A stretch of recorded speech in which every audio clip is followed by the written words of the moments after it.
Geometrical हो चुका है और अब देखने जा रहे हैं ऑप्टिकल आइसोमर।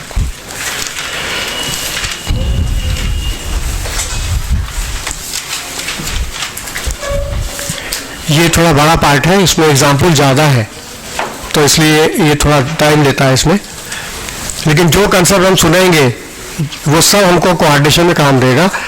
ठीक है, यहाँ हम ऑर्गेनिक एग्जाम्पल देंगे, वहाँ कॉम्प्लेक्स का एग्जाम्पल देंगे, लेकिन कंसेप्ट यही चलेगा। हाँ बताए, आइसोमर किसको बोलते हैं?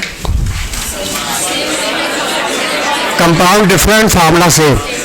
ठीक है, अच्छा तो कंपाउंड डिफरेंट रहेंगे लेकिन फार्मूला क्या रहेगा? सेम। तो यहाँ पे क्या रहेगा? फार्मूला भी सेम रहेगा, स्ट्रक्चर भी सेम रहेगा, ज्योमेट्री भी सेम रहेगी, फिजिकल और केमिकल प्रॉपर्टी भी सेम, सब कुछ सेम रहेगा। अंतर रहेगा उसका बिहेवियर लाइट की तरफ डिफरेंट होगा। ऑप्टिक्स मतलब क्या होता है? लाइट। ऑप्टिक्स मतलब लाइट। उस आइसोमर का जो बिहेवियर है वो लाइट की तरफ डिफरेंट होगा, तो नाम रख दिया ऑप्टिकल आइसोमर। ठीक है, आइसोमर का मतलब कंपाउंड डिफरेंट, फार्मूला सेम। तो कंपाउंड डिफरेंट है, फार्मूला उसका सेम है, तो फार्मूले के साथ साथ स्ट्रक्चर भी सेम है, ज्योमेट्री भी सेम, केमिकल प्रॉपर्टी भी सेम, फिजिकल प्रॉपर्टी भी सेम, सब कुछ सेम। अंतर क्या है? अंतर उनका बिहेवियर टुवर्ड लाइट। लाइट की तरफ उनका बिहेवियर क्या होगा? डिफरेंट होगा, तो बोलेंगे ऑप्टिकल। नोट करो, optical isomer having same molecular formula, same molecular formula,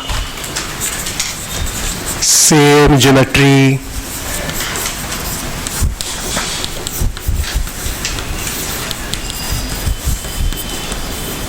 same geometry, same structure, same structure, same chemical and physical property, same chemical and physical property, same chemical and physical property, but difference in behavior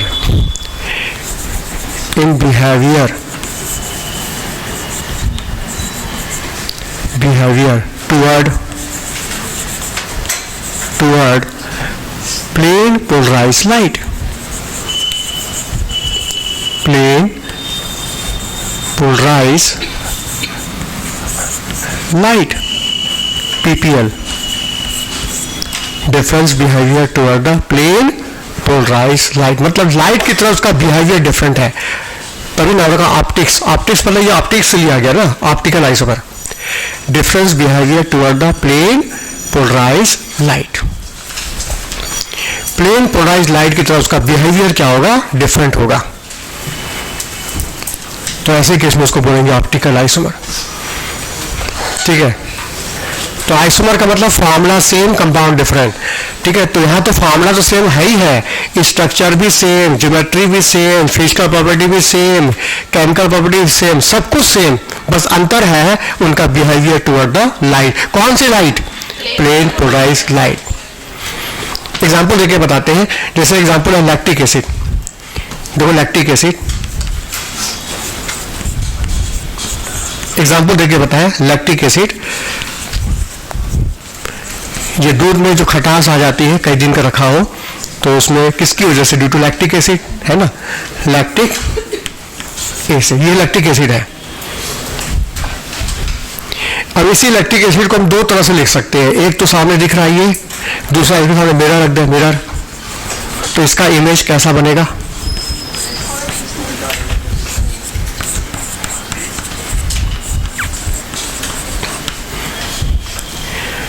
यदि हम इसके सामने mirror रख दें तो इसका image बता ऐसा बनेगा कि नहीं? ठीक है, तो ये दो फॉर्म है लैक्टिक एसिड के। नेचर में लैक्टिक एसिड के दो फॉर्म पाए जाते हैं, ये फॉर्म और ये फॉर्म। बता दोनों का फॉर्मूला सेम है, जितने आइटम यहाँ वही आइटम यहाँ भी है, दोनों का मॉलिक्यूलर फॉर्मूला सेम। बोलो समझ में आया? अच्छा, दोनों की ज्योमेट्री भी सेम, मतलब हाइब्रिडेशन भी सेम, ये भी sp3, ये भी sp3, ये भी टेट्राहेड्रल, ये भी टेट्राहेड्रल, बताओ दोनों का ज्योमेट्री सेम, हाइब्रिडेशन भी क्या सेम, और स्ट्रक्चर भी सेम, मतलब ये भी टेट्राहेड्रल है, ये भी टेट्राहेड्रल। मतलब ज्योमेट्री और शेप में फर्क आता है जब लोन पेयर होता था, तो यहाँ तो लोन पेयर है नहीं, यहाँ तो सेम होगा।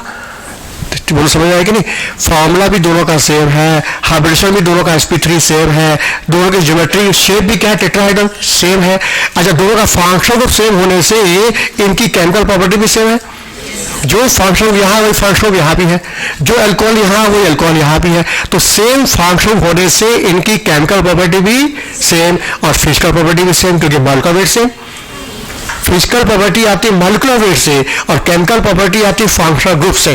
क्योंकि फंक्शनल ग्रुप सेम तो chemical property same, molecular weight भी सेम तो फिजिकल प्रॉपर्टी भी सेम, सब कुछ सेम, लेकिन इनका बिहेवियर लाइट की तरफ डिफरेंट है।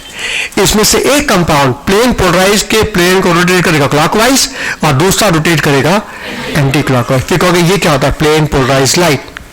जवाब देखो सामने, मान लो किसी ऑर्डिनरी लाइट, कोई इलेक्ट्रिक बल्ब है, उसमें से जो लाइट निकल रही है उसको किसी स्मॉल होल से पास कराओगे, होल से, तो जो ऑर्डिनरी लाइट होती है, इलेक्ट्रोमैग्नेटिक वेव होती है, इसके जो पार्टिकल्स है इसमें ऑसिलेशन प्रोपोगेशन के परपेंडिकुलर डायरेक्शन में पार्टिकल ऑसिलेट करता है। तो वो लाइट इस डायरेक्शन में प्रोपोगेट कर रही है तो इसके परपेंडिकुलर आर डायरेक्शन में पार्टिकल का ऑसिलेशन होगा। ठीक है, लाइट इस डायरेक्शन में प्रोपोगेट कर रही है तो इस प्रोपोगेशन के परपेंडिकुलर आर डायरेक्शन में पार्टिकल का ऑसिलेशन होगा।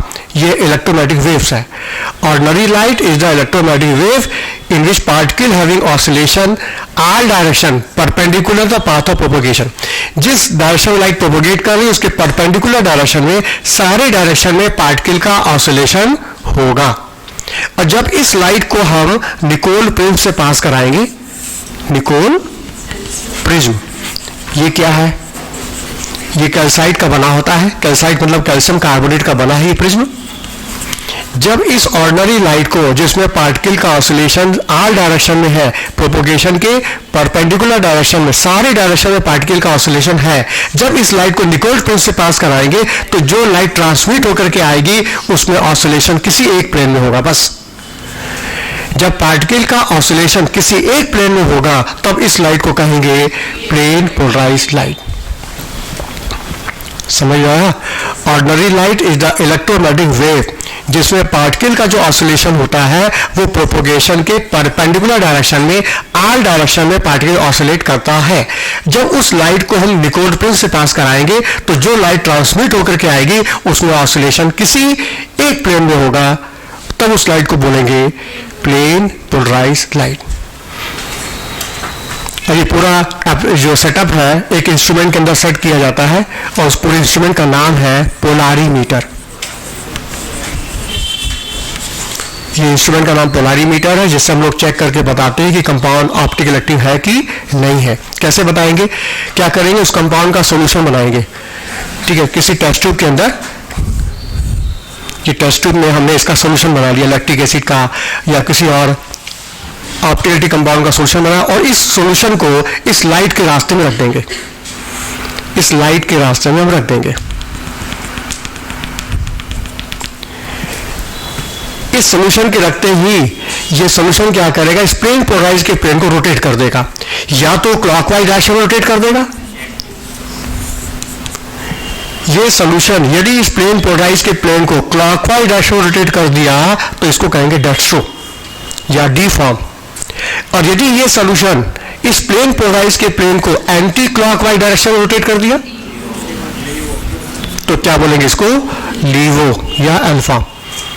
तो लैक्टिक एसिड के नेचर में दो फॉर्म पाए जाते हैं, उसमें एक है डेक्स्ट्रो और दूसरा होता है लीवो। एक डी फॉर्म लैक्टिक एसिड और एक होता है एल फॉर्म लैक्टिक एसिड। और ये डी एल का डिसीजन पोलारीमीटर करेगा, हम नहीं कर सकते। बस हम क्या करेंगे? उसका सॉल्यूशन बना के पोलारीमीटर में रखेंगे। यदि सॉल्यूशन इस प्लेन पोलराइज के प्लेन को क्लॉकवाइज रोटेट कर दिया तो बोलेंगे डेक्स्ट्रो है, और यदि एंटी क्लॉकवाइज रोटेट कर दिया तो क्या बोलेंगे? इसको लीवो है। तो डेक्स्ट्रो और लीवो ये डिसाइड पोलारीमीटर करता है इस आधार पर, पोलारीमीटर के आधार पर। तो बताओ, दोनों का formula same, structure same, geometry भी same, physical chemical property same, सब कुछ सेम है, लेकिन इनका जो बिहेवियर है वो लाइट की तरफ डिफरेंट है। ठीक है, हाँ बोलो। क्योंकि फंक्शनल ग्रुप सेम है। किसी भी मॉलिक्यूल की जो केमिकल प्रॉपर्टी वो डिपेंड करती है फंक्शनल ग्रुप पर। तो चूंकि दोनों का functional group same, functional group same, तो इनकी केमिकल प्रॉपर्टी भी क्या हो जाएगी, सेम। हाँ, और डी एल की वजह से केमिकल प्रॉपर्टी सेम होगी, फिजियोलॉजिकल एक्टिविटी में फर्क आएगा बस। अब फिजियोलॉजिकल एक्शन में फर्क आएगा लेकिन रिएक्शंस सेम होंगे। मतलब जैसे कि एसिड है तो एसिड का रिएक्शन बेस के साथ होगा, अल्कोहल का ल्यूकास टेस्ट होता है। तो जो फंक्शनल ग्रुप के जो टेस्ट हम बताए थे, जैसे क्या बताया था, कार्बोक्सिलिक एसिड का टेस्ट, बाइकार्बोनेट टेस्ट, अल्कोहल का टेस्ट, ल्यूकास टेस्ट बताए थे कि नहीं, वो टेस्ट ये भी देगा ये भी देगा। फंक्शनल ग्रुप के दोनों के टेस्ट सेम है, दोनों की केमिस्ट्री सेम है, केमिकल रिएक्शन सेम है, लेकिन फिजियोलॉजिकल एक्शंस अलग अलग होता है। फिजियोलॉजिकल एक्शंस समझो जैसे कि ये तंबाकू है, तंबाकू में निकोटिनिक एसिड होता है, तो निकोटिनिक एसिड भी ऑप्टिकल एक्टिव होता है। उसके भी दो फॉर्म पाए जाते हैं, डी और एल। अच्छा, उसमें से डी और एल में से एक फॉर्म जो होता है वो टॉक्सिक होता है, कैंसर काज करता है, और जो दूसरा फॉर्म है उसका वो एंटी एजिंग मेडिसिन में काम आता है। तो निकोटिनिक एसिड एक जो फायदेमंद है और दूसरा नुकसानदेह है। ये जापान वाले जो है ना तंबाकू की खेती ज्यादा करते हैं, तो आखिर चक्कर बात क्या है, तंबाकू इतना क्या करेंगे लेकर के। तो जब एनालाइज किया गया तो पता चला कि उसमें उस लोग एंटी एजिंग मेडिसिन बनाते हैं। ठीक है, निकोटिनिक एसिड जो होता है उसके दो फॉर्म होते हैं, एक डी फॉर्म एक एन फॉर्म, एक होता है प्लस और एक होता है माइनस। तो जो माइनस निकोटिनिक एसिड है एन फॉर्म वो टॉक्सिक है, कैंसर काज करता है, लेकिन जो पॉजिटिव निकोटिनिक एसिड है डी फॉर्म, उससे एंटी एजिंग मेडिसिन तैयार होती है। एंटी एजिंग मेडिसिन का यूज वहां करते हैं जैसे कम उम्र में एज बहुत तेजी बढ़ रही है, अभी उम्र कम है और उसकी एज ज्यादा बढ़ गई, तो ऐसे केस पे एज को कंट्रोल करने के लिए, मतलब कम उम्र में बाल पूरे सफेद हो गए, बोलो समझ में आया, तो उसकी एज को कंट्रोल करने के लिए एंटी एजिंग मेडिसिन का इस्तेमाल किया जाता है। उस एंटी एजिंग मेडिसिन में निकोटिनिक एसिड का प्लस फॉर्म यूज होता है। अच्छा, एड्रेनलिन हार्मोन जो होता है इसका ये भी ऑप्टिकल एक्टिव होता है, इसमें डी फॉर्म भी होता है एल फॉर्म भी होता है, एक प्लस है दूसरा माइनस है। हाँ, उसका एक फॉर्म जो है वो ब्लड वेसल को कंट्रैक्शन बहुत ज्यादा करता है, दूसरा फॉर्म नहीं करता है कि नहीं, दोनों उल्टा काम करता है। तो मतलब एक का एक्शन कुछ और है, दूसरे का एक्शन कुछ और है, मतलब फिजियोलॉजिकल एक्शन दोनों के डिफरेंट होंगे, लेकिन फंक्शनल का जो टेस्ट है केमिकल रिएक्शन दोनों के क्या होंगे, सेम होंगे। हाँ बोलो, समझ में आया। तो डी फॉर्म एल फॉर्म दोनों की फिजिकल प्रॉपर्टी भी सेम है, केमिकल प्रॉपर्टी सेम है, लेकिन उनका जो बिहेवियर है वो लाइट की तरफ डिफरेंट है। एक रोटेट करेगा क्लॉकवाइज और दूसरा करेगा, और जो क्लॉकवाइज करेगा उसको डेक्स्ट्रो बोलेंगे, और जो एंटी क्लॉकवाइज रोटेट करेगा उसको, देखो पैरा चेंज करके, those optical isomer which rotate PPL in clockwise direction. Those optical isomer which rotate PPL in clockwise direction. PPL मतलब plane polarized light. Those optical isomer which rotate PPL in clockwise direction. Clockwise direction. Clockwise direction is called dextro. Is called dextro या D form, dextro या D form. Those optical isomer which rotate PPL in clockwise direction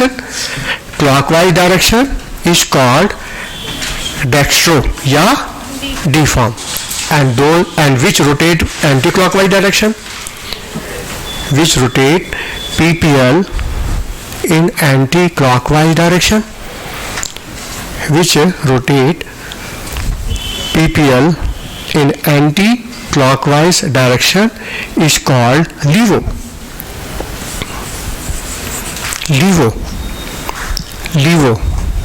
या bracket में L form.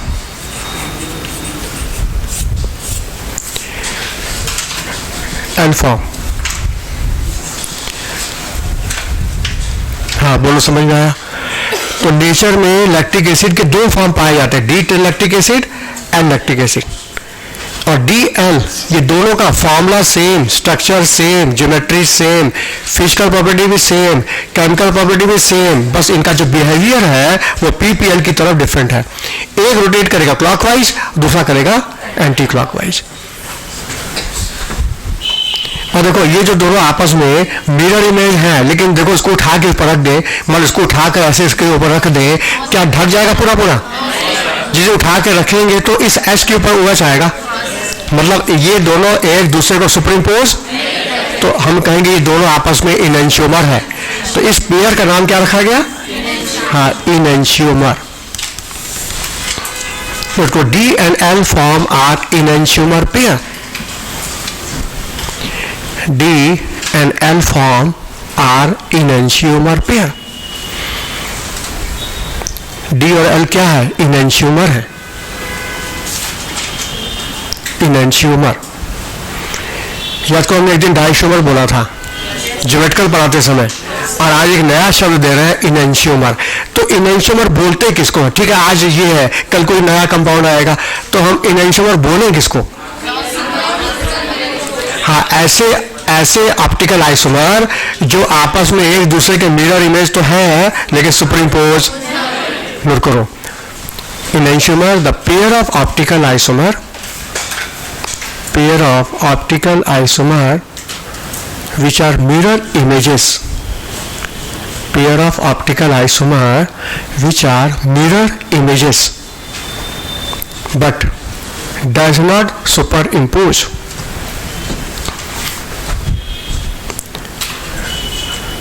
pair of optical isomer which are mirror images, mirror images but does not superimpose, does not superimpose, एक दूसरे को superimpose ना करे तो उनको बोलते हैं enantiomer। अच्छा, डाइसोमर किसको बोलते हैं? बता चुके हैं, सुना दो। हाँ, ऐसे स्टीरियो आइसोमर जिनके मिरर इमेज बने ही ना, जैसे कि सिस और ट्रांस। सिस और ट्रांस बता स्टीरियो आइसोमर है, आपस में मिरर इमेज नहीं है, वो है डाइसोमर। और ये है enantiomer, ये आपस में मिरर इमेज है लेकिन सुपर इम्पोज नहीं करेंगे, इसलिए बोलेंगे enantiomer। अच्छा, और देखो ये enantiomer है D और L फॉर्म enantiomer है। पोलारीमीटर में दोनों का एंगल और रोटेशन सेम होगा, एंगल और रोटेशन सेम होगा, लेकिन डायरेक्शन क्या का अपोजिट होगा। जैसे मान लो D फॉर्म ने रोटेट किया क्लॉकवाइज 60 डिग्री, D ने रोटेट किया क्लॉकवाइज 60 डिग्री, तो L करेगा एंटी क्लॉकवाइज 60 डिग्री। मतलब दोनों का पोलारीमीटर में एंगल ऑफ रोटेशन भी क्या होगा? सेम, लेकिन डायरेक्शन अपोजिट। नोट करो, enantiomer having same angle of rotation, enantiomer having same angle of rotation, same angle of rotation but different direction।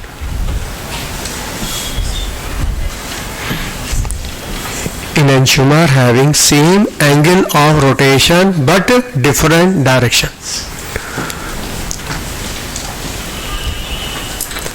तो एंगल भी सेम हो गया लेकिन डायरेक्शन क्या होगा? अपोजिट। एक करेगा क्लॉकवाइज, दूसरा करेगा एंटी क्लॉकवाइज। डायरेक्शन अपोजिट है लेकिन एंगल भी क्या है? दोनों का सेम है। और देखो इस D फॉर्म, ये D फॉर्म हो गया और ये क्या हो गया? L form. ठीक है, इस D और L को आजकल हम लोग प्लस और माइनस इंडिकेट करते हैं। क्यों? क्योंकि आगे चल के रिलेटिव कॉन्फ़िगरेशन आएगा। रिलेटिव कॉन्फ़िगरेशन आता है कैपिटल D कैपिटल L, जैसे होता है ग्लूकॉन D, तो ग्लूकॉन D का D कैपिटल होता है, वो वास्तव में रिलेटिव कॉन्फ़िगरेशन है। तो relative configuration capital D capital L होता है। अब पोलारीमीटर का जो साइन होता है वो स्मॉल d और स्मॉल l होता है, तो कंफ्यूजन ना हो जाए आपस में, इसलिए क्या किया, जब रिलेटिव कॉन्फ़िगरेशन आया कैपिटल D कैपिटल L आया तो फिर क्या किया, इस D को प्लस कर दिया गया और L को माइनस। तो मतलब D और L को हम करंटली क्या यूज करेंगे? अब प्लस और, देखो dextro and levo currently use as a plus and minus. Dextro and levo D and L form currently used as a plus and minus.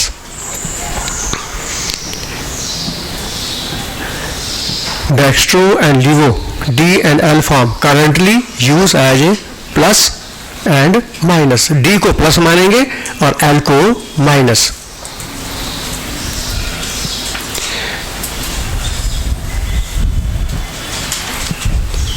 हाँ, बोलो समझ में आया? और देखो कोई भी मालिक्यूल डेक्स्ट्रो है कि लीवो है, प्लस है कि माइनस है, ये हम मालिक्यूल का चेहरा देख के नहीं बता सकते.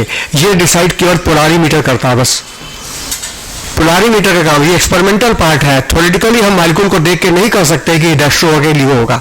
हाँ, रिलेटिव कॉन्फ़िगरेशन हम बता सकते हैं, हम रिलेट करके डीएल के फॉर्म में बता सकते हैं, लेकिन प्लस और माइनस को हम स्ट्रक्चर देख के नहीं बता सकते. ये डिसाइड करता है पोलारीमीटर. ठीक है, मान लो एग्जाम में आता ऑप्टिकल एक्टिविटी स्टडी इन, तो आंसर होगा, नोट कर लिया कि ऑप्टिकल एक्टिविटी किसमें स्टडी करते हैं? पोलारीमीटर में. कौन फॉर्म डी है, कौन एल है, प्लस है, माइनस है, ये डिसाइड पोलारीमीटर ही करता है. ये हमारे बस में नहीं है, इसलिए कभी एग्जाम में आता ही नहीं कि डेक्स्ट्रो लीवो. डी एल आता है, कैपिटल डी कैपिटल एल आएगा, रिलेटिव पूछेगा, लेकिन डेक्स्ट्रो लीवो कभी पूछता ही नहीं है, पूछेगा ही नहीं. वो तो डिसाइड करता है पोलारीमीटर, वो तो एक्सपेरिमेंटल है. हाँ बताओ, ऑप्टिकल आइसोमर की डिफिनेशन समझ में आई? अच्छा, एक चीज और देखो, जो इनैंशियोमर है इनकी फिजिकल प्रॉपर्टी बताओ क्या होगी? केमिकल प्रॉपर्टी भी. लेकिन जो डाइसोमर होते हैं सिस और ट्रांस, इसकी फिजिकल प्रॉपर्टी अलग होती है. तो डाइस्टोमर की फिजिकल प्रॉपर्टी अलग होती है, जबकि इनैंशियोमर की physical property, chemical property. Note करो, enantiomer having same physical and chemical property. Enantiomer having same physical and chemical property.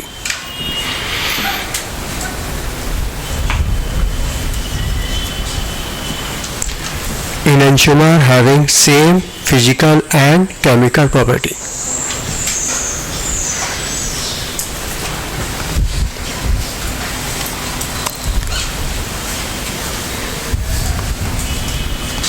ठीक है, तो इनैंशियोमर क्या है? ऐसे ऑप्टिकल आइसोमर जो आपस में मिरर इमेज है लेकिन सुपरइम्पोज नहीं करेंगे.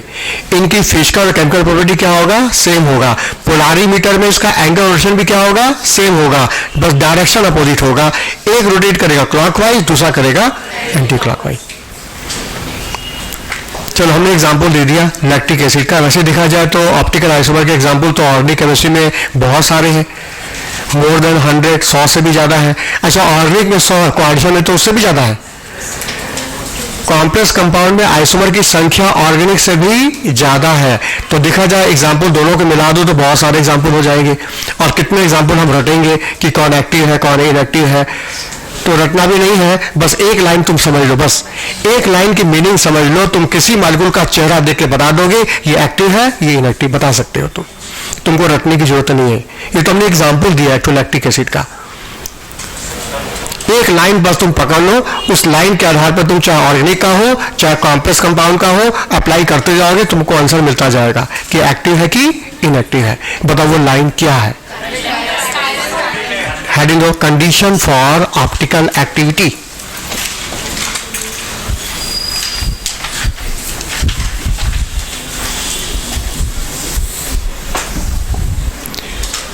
ऐसे लिखो, एसेंशियल कंडीशन लिखो, essential condition for optical activity. Essential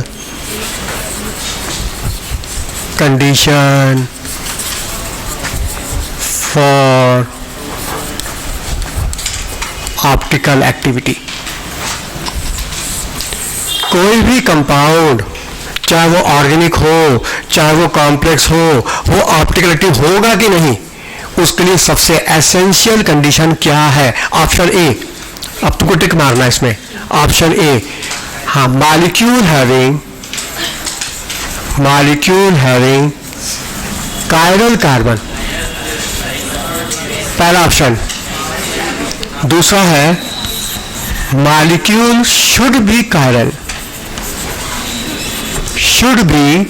chiral.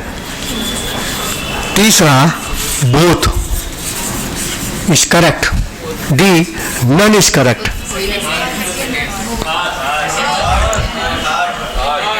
एक पटिक मारना है। अच्छा, फर्स्ट वाले हाथ उठाएं, फर्स्ट वाले हाथ उठाएं। मॉलिक्यूल हैविंग कायरल कार्बन, हाथ उठाएं, हाथ उठाएं, नीचे नीचे। अच्छा, सेकंड वाले हाथ उठाएं, मात्र 3 हाथ उठाए, 3।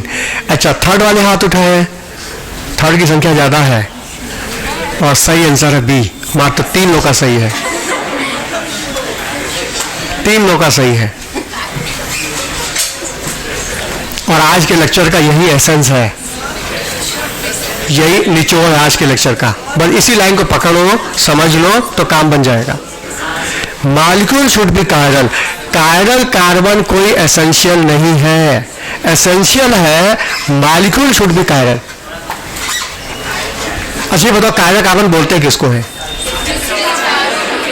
हाँ, जिस कार्बन से लगे चारों ग्रुप डिफरेंट हो। जैसे देखो, इस कार्बन से लगा ये मिथाइल ग्रुप, ये H, ये OH, पता ये ग्रुप, ये ग्रुप, ये ग्रुप, ये ग्रुप डिफरेंट है ना, तो दिस कार्बन इज कायरल, इसको बोलते हैं कायरल कार्बन। ये कोई एसेंशियल नहीं है एक्टिविटी के लिए, एक्टिविटी के लिए सबसे आवश्यक है मॉलिक्यूल पूरा कायरल हो, whole molecule should be chiral. Chiral carbon कोई एसेंशियल नहीं है, ये आंसर नोट करो, मॉलिक्यूल शुड बी कायरल।